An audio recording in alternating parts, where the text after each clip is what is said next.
Governor Green signed 97% of the bills that came to his desk this past legislative session and is hopeful for the future.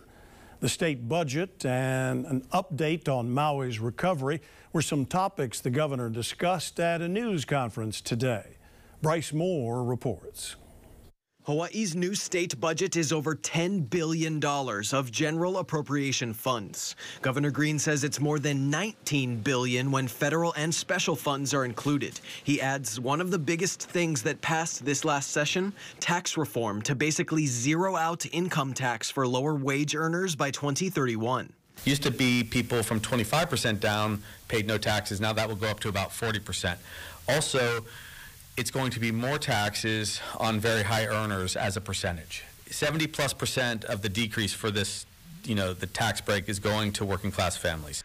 Green says the housing boom of rebuilding Maui will help pay for the cut, along with other economic stimulus. Some people I hear have pushed back on it, saying the tax break is too big. Tell that to people trying to stay in Hawaii. Green also gave an update on Lahaina's recovery, saying all families staying in state-funded hotel rooms have been moved to temporary housing, and the Army Corps of Engineers is about 89% done with removing debris. About $400 million has been spent on the state side. Federal government is headed towards $3 billion right now. We tend to spend about 10% of the cost. In a 90-10 split. In some cases, we pay zero.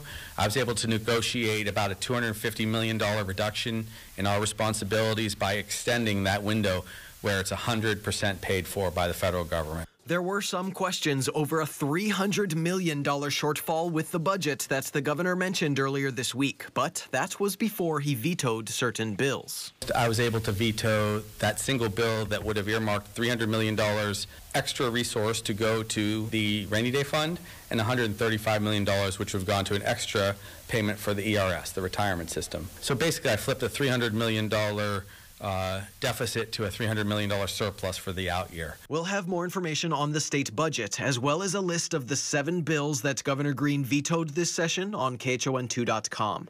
Bryce Moore, KHON2 News, working for Hawaii.